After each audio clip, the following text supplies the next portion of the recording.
નમસ્કાર, અમારી news channel news for Kathiawad ને લાઈક કરો, શેર કરો અને સબસ્ક્રાઇબ કરો. News for Kathiawad. નમસ્કાર.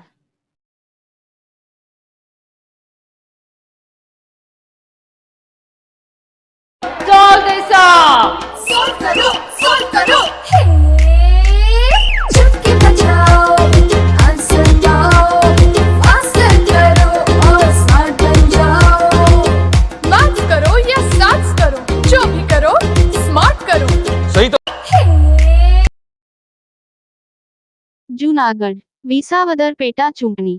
ગિરનાર પર્વત પર આવેલ કમંડલ કુંડના મહંત તેમજ દિલ્હીના ભાજપના પૂર્વ સાંસદ મહેશ ગીરી બાપુએ કર્યું મતદાન.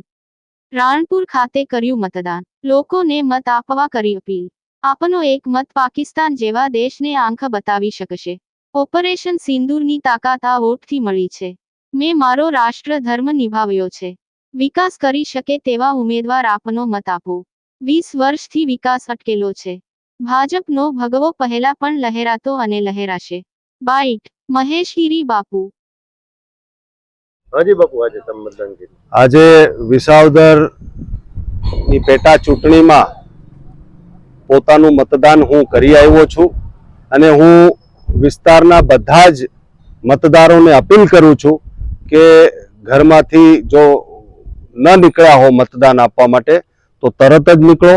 આ મતનો અધિકારનો ઉપયોગ કરો, કેમ કે આ મતના આધારે જ આ પાકિસ્તાન જેવા દેશને આપણે આંખ બતાડી શકીએ, એને સરખા કરી શકીએ. ઓપરેશન સિંદૂરની તાકાત આ વોટથી મળી છે, એટલું યાદ રાખજો.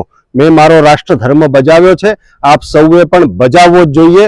ઘરમાંથી બહાર નીકળીને મત આપો, જેનાથી આપણા વિસ્તારના કામ થઈ શકે. સત્તામાં આવાજ ઉપાડીને અને ઊભા રહીને કામ કરાવી શકે એવા વ્યક્તિત્વને મત આપવો બહુ જરૂરી છે, જેથી વિસ્તારનો વિકાસ જે અટકેલો છે 20 વર્ષથી એ હવે થઈ શકે. બાપુ ભગવો લહેરાશે કે શું લાગે? ભગવો તો લહેરાતો જ હોય, સનાતનનો ભગવો છે. પહેલા લહેરાતો તો, અત્યારે લહેરાય છે ને આગાહી લહેરાશે જ.